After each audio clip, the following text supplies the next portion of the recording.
Hello, my name is Ruby Nolan. Today I'm going to be discussing with you narrative structure and plot patterns. My professor is Brenda Maxey Billings, and this is the spring semester of the year 2022. First of all, we need to define what exactly plot patterns and narrative structures are. So I like to think of narrative structures as incorporating storyline and plotline. And they're also the beginning, middle, and end of the story. All stories should have a beginning, middle, and end, that is. And then plot patterns are sort of how the story is told. When the beginning, middle, and end of a story are each compelling in their own right, but work well together, the result is a smooth and well thought out narrative that is easy to follow. In order to understand how the story is told, we should ask ourselves who the characters are. Who is our protagonist? Who are our antagonists? Who are their best friends?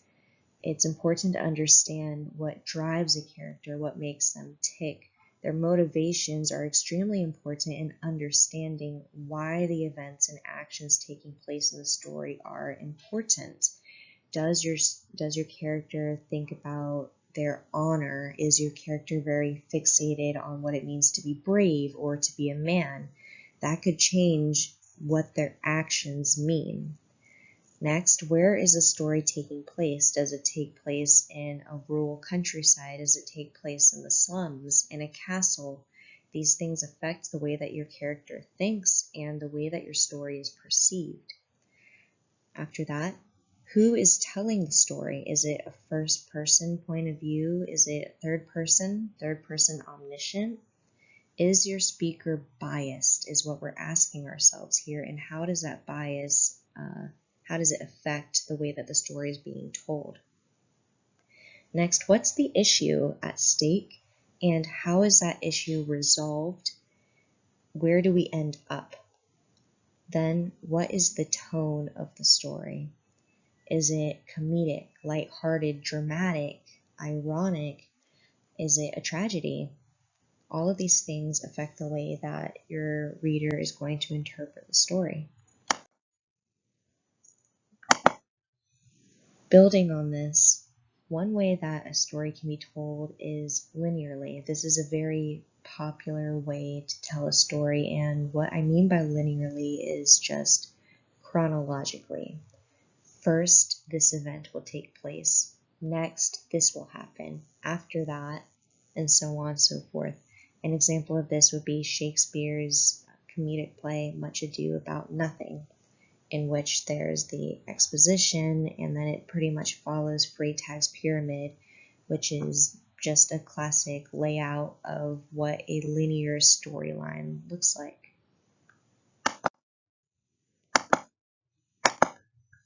Now we'll discuss plot patterns. So I think about plot patterns as the actions and events in a story and how they contribute to the archetype that this narrative is. There's some debate in the literary community, I've found, but people can pretty much agree that there are about 7 different types of plot patterns that a story can fall into. They range from overcoming the monster, rags to riches, the quest, voyage and return, comedy, tragedy, all the way to rebirth. Now we'll discuss these plot patterns in detail. Overcoming the monster. Overcoming the monster is a classic plot pattern in which the hero is going to conquer an evil force. We can think about Harry Potter here. Rags to riches is where our protagonist lacks something and then they gain that thing and lose it by the end of the story. A classic example of this would be Cinderella. Next, the quest is where our protagonist goes to a new land to attain or win something, like Indiana Jones or Disney's Moana. Then Voyage and Return. It's similar to the quest. The protagonist goes to a new land, but instead of obtaining something, they learn something and then go home with this new knowledge, like in The Wizard of Oz. Here we can see a classic overcoming the monster storyline, where the main character has a dream, they run into a conflict and become frustrated. It gets worse, escalates, and then they end up winning or defeating the evil foe. Continuing with this, let's talk about comedies. So in a comedy, the plot is going to be lighthearted, it's going to be funny, and the story ends with a happily ever after, like in Toy Story. Then in tragedies, much of Shakespeare's work is a tragedy, as in it's the opposite of a comedy. It ends poorly for our main character. Romeo and Juliet, both of the main characters would end up with the worst possible fate. And then the rebirth is where our main character, our protagonist, ends up a better person. Maybe they started out a little bit annoying or frustrated at the world, not as good as they end up being, like in Scrooge. Here's a rebirth storyline right below us, and we're going to contextualize rebirth in that of Draco Malfoy's storyline in Harry Potter. So Draco Malfoy falls under the influence of the evil overlord Voldemort, he who should not be named. And it seems that he is not so far gone at first, but as the Death Eaters and Voldemort grow stronger, Malfoy seems to succumb to them. And when all is but lost, he miraculously throws Harry his wand and turns on the antagonist and sides with the protagonist. Yay! I think that we should take a second to examine Shakespeare's Much Ado About Nothing and think about it in the way that we just learned about narrative structures and plot patterns. So, plot pattern-wise, we're looking at a comedy, like we discussed earlier. We're familiar with what a comedy is. It's lighthearted, it's easygoing, and although there might be scary or dangerous elements to it, it ends up being okay and happy in the end for our main characters. When we think about it with the beginning, middle, and end, and some of the classic narrative structure elements, we can see that the characters, the two main characters, Beatrice and Benedict, start off not liking each other very much.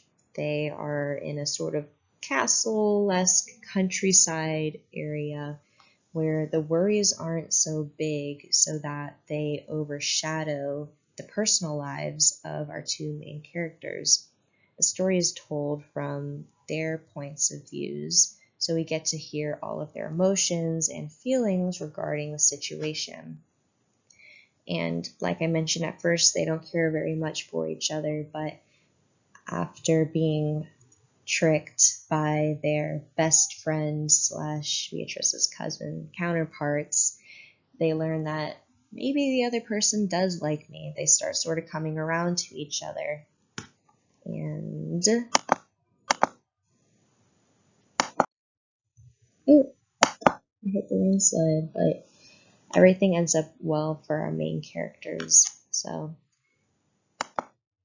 all in all, storyline and plotline work together with narrative structures and plot patterns to create a compelling and clear story that can really resonate with our readers. It's important to acknowledge how, where, when, and why our story is happening so we can pose this with the actions of our characters and better understand their motivations in order to work out the major theme or plot pattern of our story and grasp the lesson that the author wanted us to learn from it. Thank you so much for listening.